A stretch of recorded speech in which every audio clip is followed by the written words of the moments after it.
Hello and welcome to the first video of Clash of Comics, where all panels are created equal. My name is Zach, I'll be your host. Thanks for you guys coming out to my first ever video. I really appreciate that. I'm gonna just start out by talking a little bit about where I got into comics and manga and how I got there. When I was around maybe 13 or 14, I met a teacher who got me into comics and kind of sparked a big thing for me. I always was really into novels and fiction and just different types of media. But when I found comics, I found a way of visual storytelling that I had never seen executed so properly, and it sparked my interest. Manga was a little bit different. I didn't get into it till I was in maybe my early 20s. I was around 22. My roommate showed me anime, which was Naruto. I watched Naruto, and I didn't really get into manga until I got to Twitter, and then I met some of my friends on there. I'm sure you guys know them: Kichi, Trey, Jay, all of them. They really got me interested, and I read Berserk, which was the first manga I tried. Riptych Miria as well, but and it really stuck with me, and it's something that I've really found as an escape from real life, and I think a lot of people find the same things I do. My purpose in this channel is to get people interested in both different mediums and see the positives and negatives of both, and to erase the stigma that's around either one. I think comic and manga fans, some of them, really have a stigma against the other one, and I feel like we need to erase that stigma because people are missing out on a lot of great storytelling due to just basic misconceptions about either or.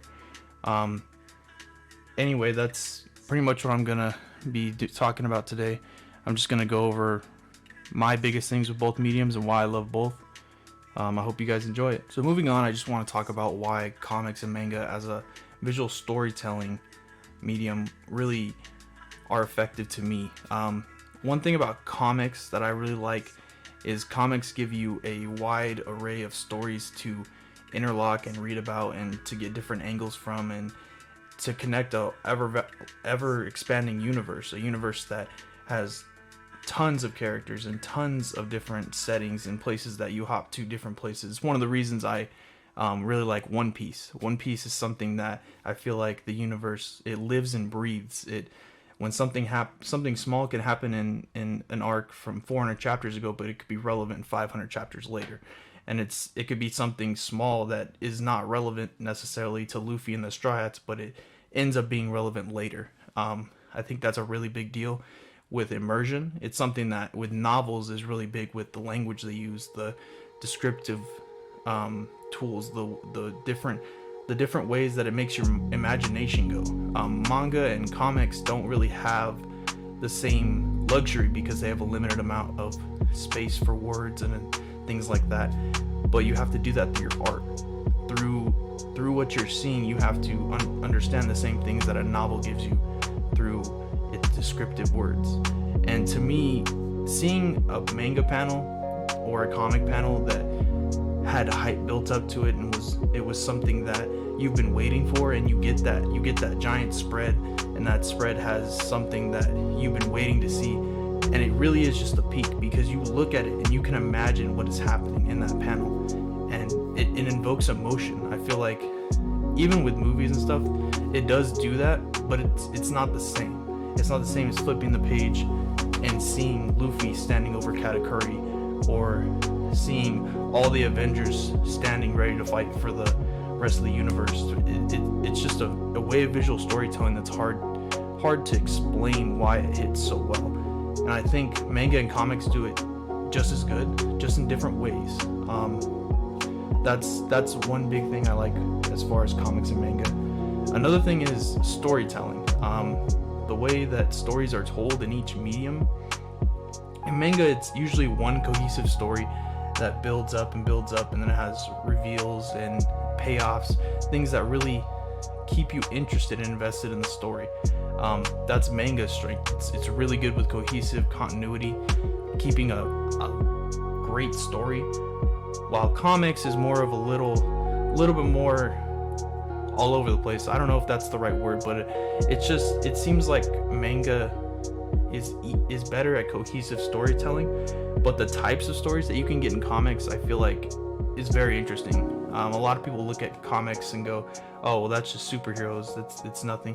But to me, I see comics, especially specifically superhero comics, not everybody's a fan of them, but I am. I love how they can take a character and that's a superhero and give him a power set that's unique to him and a theme. For example, Daredevil. I've been reading a lot of Daredevil. Daredevil, during Mark Waid's run, he went into a state where he basically was knocked out and he didn't have control of his senses. So if Daredevil doesn't have control of his senses, it's obvious he's basically living in darkness. He can't see anything. And Hank Pym had to experience that, and he finally understood why he's the man without fear. The fear that Matt had to overcome to be able to focus himself and see around him without having sight is a different kind of strength. And I think the way that superhero comics are told, they can really, really get you invested, because superhero comics are a lot of times about a normal person who took up something that they felt they had to do for the betterment of other people. And that's the same to me as reading a shonen or a seinen. Like, a lot of those characters, they take up a role that they don't necessarily want, but it's something that they feel they need or they have to do for the betterment of other people. So I think both mediums have their strengths and weaknesses. Specifically, comics have a problem with continuity. It's just something that I don't think we'll ever get away from, just because of the years of history, 70 plus years of comic history just out there. And there is all these different starting points, but I think people can, if they really want to, get into it in an easy and user-friendly way.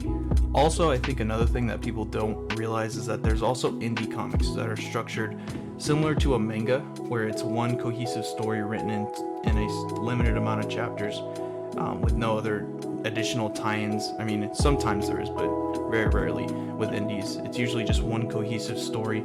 For example, I'm reading East of West right now, which is written by Jonathan Hickman, which is my favorite comic writer at the moment. He wrote Fantastic Four, X-Men, Secret Wars, Avengers. He's a great writer.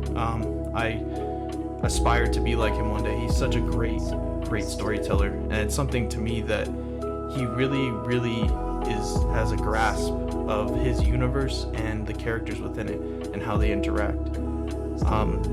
Indie comics are something that is written for somebody like manga fans that likes one cohesive story that they can just read from beginning to end, and that can be it.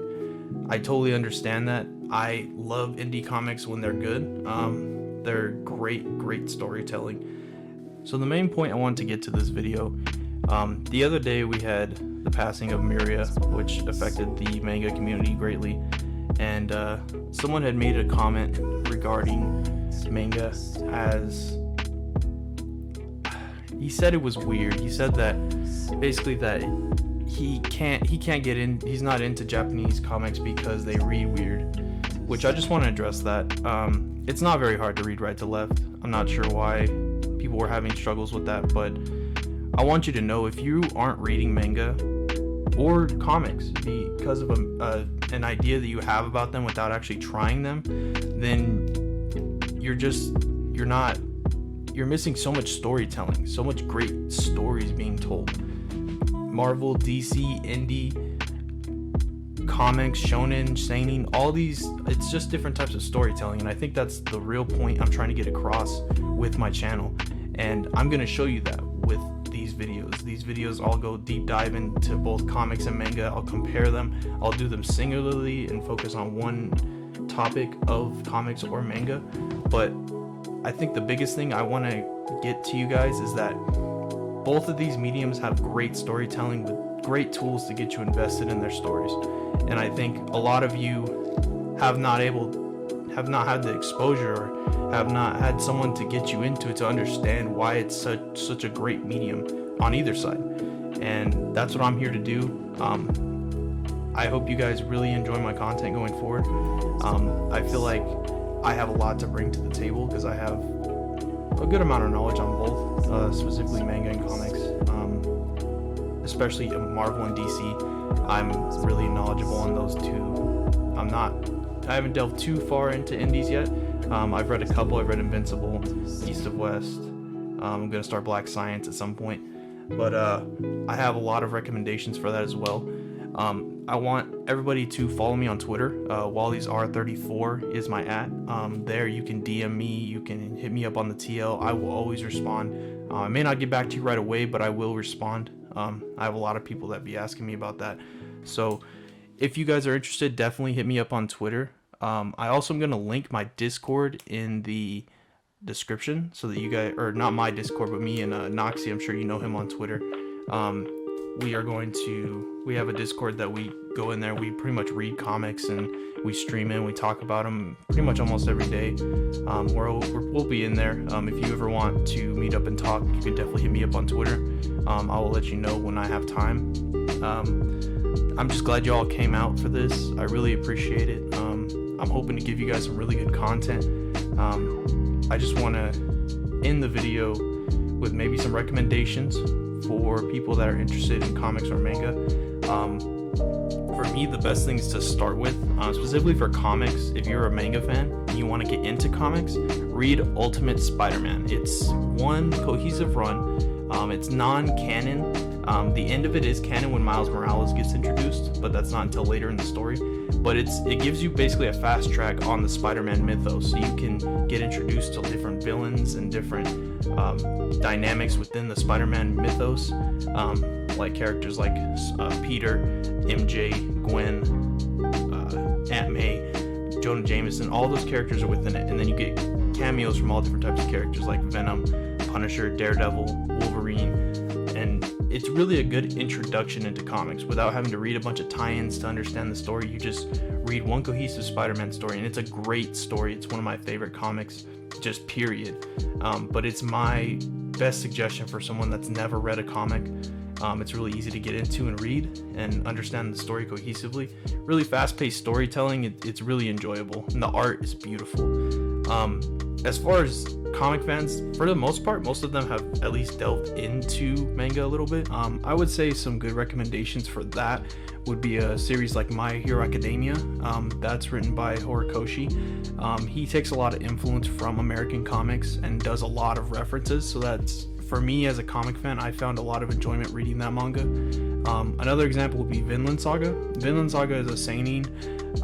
That one is a Viking type story, something that comes from Norse society and things that we know about northern England and how they functioned and those types of things. That's definitely a really good story as well. My other recommendation will be Chainsaw Man. Chainsaw Man is it's a very fast-paced story. It's only about 80 to 90 chapters, and it's definitely enjoyable. Really good art, and it has a lot of nuance to it that's fun to delve into when you actually try. I had a lot of fun reading that manga, so that's going to be my other recommendations. But yeah, those are probably the best three that I would recommend for somebody if you guys are interested. So definitely check those out if you're interested in manga and you haven't tried one yet. And so I want to finish off this video just to acknowledge Kentaro Miura. He's an influential mangaka, someone that if you are into manga, you've heard of. If you have not read Berserk, you are definitely aware of him and his influence on media. He influenced everything from video games to movies to other stories and even mangas. He is a great loss, and I just want to acknowledge that and thank him for everything he did for us and the manga community and media in general. Rip to him. And thank you guys for checking out my first videos. This is Clash of Comics with Zach. Have a great day, y'all. Love you. Later.